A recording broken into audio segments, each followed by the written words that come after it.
बहुत बहुत स्वागत है आपका। Thank you very much for coming to the session. तो आज की प्रैक्टिस हम शुरू करते हैं। देखिए, आज के सेशन में करेंगे हम डेली यूज के सेंटेंसेस की प्रैक्टिस। अपनी हिंदी में जो हम कॉन्वर्सेशन में इस्तेमाल करते हैं सेंटेंसेस, भावनाएं भर भर के जो बोलते हैं, शब्दों पे एम्फेसाइज करते हैं, कुछ वर्ड्स को लाइटली बोलते हैं, तो बिल्कुल नेचुरल तरीके से इन चीज़ों को इंग्लिश में कैसे कहा जाएगा, हर सेंटेंस को हम नेचुरली बोलेंगे like native English speakers do. Her sentence का स्ट्रक्चर, लॉजिक और ग्रामर साथ के साथ समझते हुए जाएंगे, कंसेप्ट्स क्लियर करेंगे ताकि इनके बेसिस पे आप दूसरे सेंटेंसेस बना पाएं। ऑलराइट, तो this is gonna be a kind of English test as well as a practice session. आप अपनी इंग्लिश को चेक करिएगा, how many of these sentences you can speak naturally in English. Okay, आप test करते चलेगा। So I will be sharing my screen with you. Screen में आपके साथ में शेयर कर देता हूँ। प्रैक्टिस करने का बेस्ट तरीका बस यही है कि whatever you see on the screen in English, you repeat every sentence after me loudly.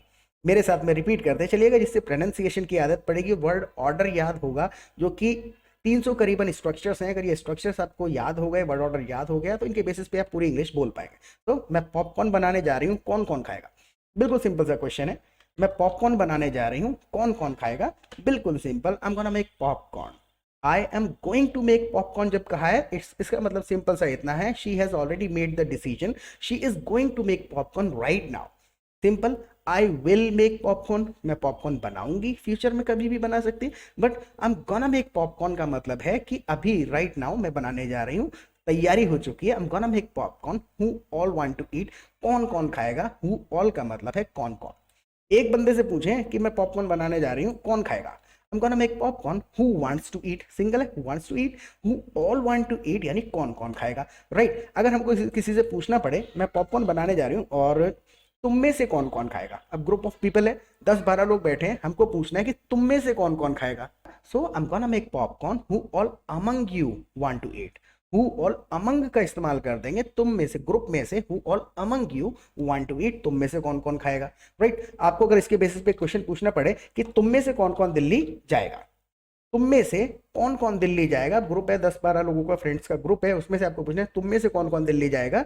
So who all among you are going to Delhi, who all among you will go to Delhi, कौन कौन जाएगा, who all among you are going to Delhi, तुम में से कौन कौन दिल्ली जा रहा है। राइट, तो अमंग का हम इस्तेमाल कर लेते हैं ऐसी कंडीशन में। Now look at the next sentence. दरअसल पॉपकॉर्न बनाने बेटी जा रही थी, यानी जिसने क्वेश्चन किया था, I am gonna make popcorn, who all want to eat, वो बेटी थी। अब इसमें कुछ एम्फेसाइज करके लेके चल रहे हैं हम कि दरअसल पॉपकॉर्न बनाने बेटी जा रही थी, वाइफ या और कोई नहीं थी, वो बेटी थी जो पॉपकॉर्न बनाने जा रही थी। अब इसमें एम्फेसाइज करना है, हमको क्लियर करना है मैसेज कि वो बेटी थी जो पॉपकॉर्न बनाने जा रही थी। तो दूसरे तरीके से स्ट्रक्चर करेंगे इसको, actually it was my daughter, actually it was my daughter going to make popcorn.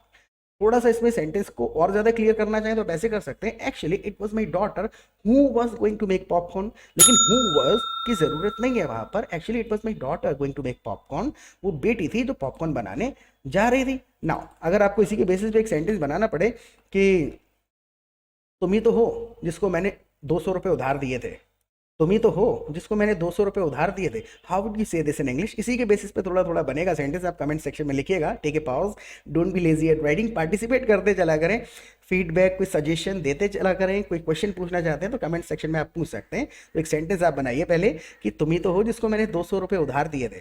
Right, now pause करके लिखिए, फिर अगले सेंटेंस को देखिएगा। सुनते ही अयान बोला, मैरिन मुझे पॉपकॉर्न देगी तो मैं तुझे सारे खिलौनों से खिलाऊं। सुनते ही, यानी कि अयान ने सुना कि Marin, Ayaan is my son, her brother, Ayaan ने सुना कि मैरिन के पास एक पॉपकॉर्न का पैकेट है, तो अयान बोला मैरिन मुझे पॉपकॉर्न देगी, मैं तुझे सारे खिलौनों से खिलाऊंगा। हाउ वुड यू से दिस इन इंग्लिश? बिल्कुल सिंपल सा एक तरीका, कई सारे तरीके से कह सकते हैं, हम एक दो तरीका ट्राई करते हैं। बिल्कुल सिंपल, अपॉन हियरिंग दैट, देखिए अपॉन हियरिंग दैट, ये सुनने के बाद अयान सेड, अयान बोला, upon hearing that Ayaan said, Marin will you give me some popcorn, will you give me some popcorn, I'll let you play with all my toys, I'll let you play with all my toys। देखिए जब आप repeat करेंगे ना तो ये words आपको realise होंगे कि विद लगा रहे हैं, फ्रॉम नहीं लगा रहे, टू नहीं लगा रहे, ये चीजें बहुत ज्यादा जरूरी है, तो रिपीट करते चला करें कम से कम 2 बार। Upon hearing that Ayaan said, Mehreen will you give me some popcorn, I'll let you play with all my toys। और ज्यादा नेचुरली कह सकते हैं, Ayaan said, Mehreen will you give me some popcorn, I treat you with all my toys, I treat you with all my toys, इसका मतलब भी वही है। Right, look at the next sentence. Mehreen ने बोला ठीक है और बोली। अब देखिए इसमें क्या है, मेहरीन ने बोला ठीक है, अभी जो मेहरीन ने बोला ठीक है एक्चुअल में क्या है, सिंपल कह सकते हैं, Mehreen said all right, Mehreen said okay, Mehreen replied okay. कई सारे तरीके, 100 तरीके हो सकते हैं, और भी इस तरीके से भी कह सकते हैं, Mehreen agree to the deal, क्योंकि वो एक डील थी। अयान ने क्या कहा था, Mehreen if you give me some popcorn I let you play with all my toys, सारे खिलौनों से खिलाऊंगा, तो वो एक तरीके की डील थी। So Mehreen agree to the deal, Mehreen agree to the deal and said, अब जरूरी थोड़ी है कि अग्री टू द डील ही बोले, आप कह सकते हैं मेहरीन सेड ओके, और आगे उसने कहा एंड सेड पहले जाओ और मेरे मोजे जूतों में रख के आओ, क्योंकि मेहरीन के पास है पॉपकॉर्न का पैकेट, पहले जाओ और मेरे मोजे जूते में रख के आओ। बिल्कुल simple, first go and put my socks into my shoes, first go and put my socks into my shoes, repeat करेंगे तो इनटू वगैरह ये चीजें आदत में आ जाएंगी, और सबकॉन्शियस माइंड अडॉप्ट करता है इन चीजों को, खुद से आप अडॉप्ट कर लेंगे, मॉडिफाई करने लगेंगे और कॉन्वर्सेशन में यूज करने लगेंगे। Mehreen said first go and put my socks into my shoes, और जूते बेड के नीचे रख देना, जूते बेड के नीचे रख देना, दोनों सेंटेंसेस को साथ में बोल के देखिए, and put them under the bed. Mehreen said first go and put my socks into my shoes and put them under the bed, under the bed यानी बेड के अंदर खिसका देना, put them under the bed उनको bed के नीचे रख देना। नाउ आप अपने घर में जूते कहाँ रखते हो? आई am gonna ask you this question now, मैं आपसे ये क्वेश्चन पूछ रहा हूँ, आप रिप्लाई करिएगा कमेंट सेक्शन में, आलस मत करिएगा, पॉज करके लिखिएगा, आप बताइएगा एग्जैक्ट प्लेस, आप अपने घर में जूते कहाँ रखते हो? बिल्कुल simple, where do you keep shoes in your house, where do you keep shoes in your house, आप अपने घर में जूते कहाँ पर रखते हो?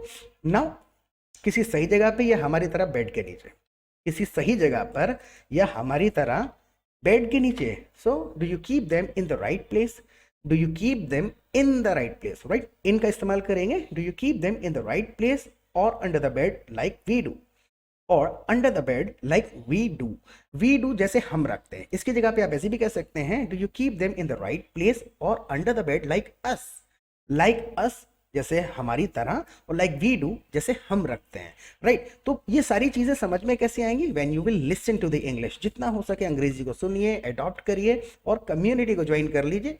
अगर आप चैनल पे पहली बार आए तो प्लीज चैनल को सब्सक्राइब जरूर कर लीजिएगा, छोटा सा रेड कलर का बटन है, प्लीज सब्सक्राइब कर लीजिए, क्योंकि रोजाना लगभग एक प्रैक्टिस सेशन अपलोड करते हैं हम, 150 करीबन 180 से ज्यादा वीडियोज ऑलरेडी अपलोडेड हैं, sentence structures, natural conversation practice sessions आपको वहां मिलेंगे। पहली बार वीडियो देख रहे हैं तो चैनल को जरूर एक्सप्लोर करिएगा, और आप हमारी लाइव क्लासेस भी अटेंड कर सकते हैं हमारे एप्लीकेशन पे। लाइव क्लासेस के 2 फायदे होंगे, सबसे पहले तो हम आपको अपने कम्युनिटी में, अपने ग्रुप में ऐड कर लेंगे, जहां पर आप दूसरे पार्टिसिपेंट्स के साथ प्रैक्टिस कर सकते हैं, जो कि बहुत जरूरी है। अगर बोल के प्रैक्टिस नहीं करेंगे, रियल सिचुएशन में बातें नहीं करेंगे, तो फ्लुएंसी कभी आएगी ही नहीं। सेल्फ एनालिसिस करते रहेंगे, हाँ ये मैंने मन में सेंटेंस सोच लिया, ये ठीक होगा गलत होगा, हाँ ठीक ही हुआ, ऐसा चलता रहता है माइंड में। तो ग्रुप को ज्वाइन करिए, रियल सिचुएशन में प्रैक्टिस करिए। ग्रुप का फायदा ये होगा, जब भी आपको टाइम मिलता है आप ग्रुप में एक मैसेज करिए, लोग आपको कांटेक्ट करते हैं, आप उनसे फ़ोन पे बातें करो, चैटिंग करो, ग्रुप में कॉन्वर्सेशन चलता रहता है पूरे दिन, तो उसमें पार्टिसिपेट करेंगे तो दूसरे लोगों की रियल सिचुएशनल इंग्लिश को सुनेंगे, तो सेंटेंसेस के स्ट्रक्चर समझ में आएंगे, पता चलेगा एक सिचुएशन में क्या क्या कहा जा सकता है, राइट। एटमॉस्फेयर मिल जाएगा, माहौल मिल जाएगा। और शाम को जब हमारी लाइव क्लासेस होती है तो वहां पर भी we simply come together every evening and we discuss anything in English for 2 hours, 2 घंटे डिस्कशन करते हैं। सेंटेंस को कैसे बोला जाएगा, इसके ऑल्टरनेट्स क्या है, इसके पीछे लॉजिक क्या है, ग्रामर क्या है। तो जब आप 1.5-2 घंटा रोजाना बिताएंगे, 150-200 सेंटेंसेस सुनेंगे, कंसेप्ट्स क्लियर हो जाएंगे, and you will start speaking English fast, fluently and confidently the way you want to speak. Best तरीका यही है, join the community, listen to the English and practice in real situation, right. और fees की बिल्कुल चिंता नहीं करनी, बहुत ही मिनिमल अमाउंट है, एक दक्षिणा जैसा है, बहुत ही छोटा सा अमाउंट है, तो फीस की बिल्कुल चिंता मत करिएगा। लाइव क्लासेस में आइएगा और सब्सक्राइब प्लीज कर लीजिएगा। Let's get back to it now. जूतों से याद आया, सारे बेकार के जूते फेंकूंगा आज, मुझे जूतों से याद आया। अब देखिए ये चीज़ है, कई बार ऐसा कहना पड़ता है, यार दोस्ती से याद आया, तुम्हारा दोस्त कहाँ है, अरे महंगाई से याद आया यार, टमाटर बहुत महंगे हुए। तो इस प्रकार के एक्सप्रेशन हम देते हैं, तो बिल्कुल सिंपल हमको 2-3 तरीके पता होने चाहिए। शूज रिमाइंडेड मी, जूतों नहीं याद दिलाया। देखिए इसके जगह पे आप ऐसे भी कह सकते हैं, talking about shoes reminded me that, जूतों की बात कर रहे हैं, talking about shoes reminded me that I throw away all the useless pairs today. Talking about shoes reminded me that I throw away all the useless pairs today. आज सारे के सारे जो भी जोड़े यूजलेस पड़े हुए हैं, I throw them away, right. Look at the next sentence, सफाई करने में इतना टाइम नहीं लगेगा जितना सफाई करने की परमिशन लेने में लगेगा। सफाई करने में इतना टाइम नहीं लगेगा जितना सफाई करने की परमिशन लेने में लगेगा। छोटे छोटे 2 सेंटेंसेस हैं, बस एज का हमको इस्तेमाल करना आना चाहिए यहाँ पर। Cleaning will not take as much time, cleaning will not take as much time, इतना टाइम क्लीनिंग में नहीं लगेगा। The cleaning will not take as much time as getting permission to clean will, जितना परमिशन लेने में लगेगा, cleaning will not take as much time as getting permission to clean well. अब देखिए यहाँ टू हमने इस्तेमाल कर लिया है तो फर्स्ट फॉर्म यूज कर दिया। दूसरे तरीके से भी कह सकते हैं cleaning will not take as much time as getting permission for cleaning well. For cleaning भी कह सकते हैं, फॉर के साथ आईएनजी लगा देंगे, टू के साथ फर्स्ट फॉर्म ऑफ वर्ब इस्तेमाल कर लेंगे। तो ये चीजें बिल्कुल सिंपल, आदत में तभी आएंगे जब आप रियल सिचुएशन में बोल बोल के बातें करेंगे, दूसरे लोगों के रियल सिचुएशनल सेंटेंसेस सुनेंगे। Right, look at the next sentence. और जब तक सफाई चलेगी तब तक उनका लेक्चर चलेगा। जब तक सफाई चलेगी तब तक उनका लेक्चर चलेगा। तो as long as the cleaning is going on. देखिए कई तरीके से कह सकते हैं, इसमें हमने आई इसका इस्तेमाल कर लिया, इसको थोड़ा स्मूथ बनाने के लिए, नेचुरल बनाने के लिए इसको ऐसे ही बोला जाएगा, as long as the cleaning is going on हर लेक्चर विल कंटिन्यू। सिंपल तरीका है, आप ऐसे कह सकते हैं, as long as the cleaning will be going on हर लेक्चर विल कंटिन्यू। बिल्कुल आपने लिटरल ट्रांसलेशन करके बोल दिया, वो भी ठीक है। As long as the cleaning will go on हर लेक्चर विल कंटिन्यू। तो कई सारे तरीके से आप सेंटेंस को स्ट्रक्चर कर सकते हैं। तो पहले बेसिक से शुरू करते हैं, उसके बाद एनहेंसमेंट आते चले जाते हैं। Right, now look at the next sentence. सोच रहा हूँ रिस्क लूं या ना लूं। सोच रहा हूँ कि रिस्क लूं या ना लूं। I am confuse whether I should take risk or not. Whether ऐसी कंडीशन में यूज करते हैं जहां दो कंफ्यूजन है, weather I should go or not, whether I should sleep or not, whether I should say or not. मतलब जहां confusion है, तो मैं सोच रहा हूं, I am confuse whether I should take risk or not. इस कंडीशन में और नॉट की एक्शन में जरूरत होती नहीं, क्योंकि वेदर अपने आप में इंडिकेट कर देता है कि दो ऑप्शन में से ही चूज करना है। So I am confuse whether I should take risk. इतना कह के छोड़ देंगे तो सामने वाला समझ जाएगा और नॉट हिडन है, वो है अपने आप में। तो I am confuse whether I should take risk, risk लूं या ना लूं।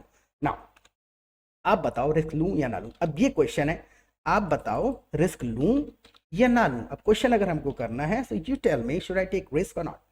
You tell me should I take risk or not. तो हमें वहां जबरदस्ती है ही नहीं कोई, उसको वेदर को जबरदस्ती यहाँ पर हम यूज करें। अगर यूज करना भी चाहें टेक्निकली तो आप कह सकते हैं, दो सेंटेंस अलग अलग हो जाएंगे। You tell me whether I should take risk or not, वो सेंटेंस वैसे ही रहेगा। Right, look at the next sentence. आज की वीडियो यहीं खत्म कर लेते हैं क्योंकि सब्जी वाले का आने का टाइम हो गया। आज की वीडियो यहीं खत्म कर लेते हैं क्योंकि सब्जी वाले के आने का टाइम हो गया है। सो let's wrap up the video here. Let's wrap up ताकि जगह टुडेज वीडियो हियर। अगर हम कहें आज की वीडियो यहीं खत्म कर लेते हैं, let's wrap up today's video here. Let's wrap up की जगह फिनिश भी कह सकते हैं, let's finish today's video here because it's time for the street vendor to come. Repeat करेंगे तो समझ में आएगा, it's time for street vendor to come.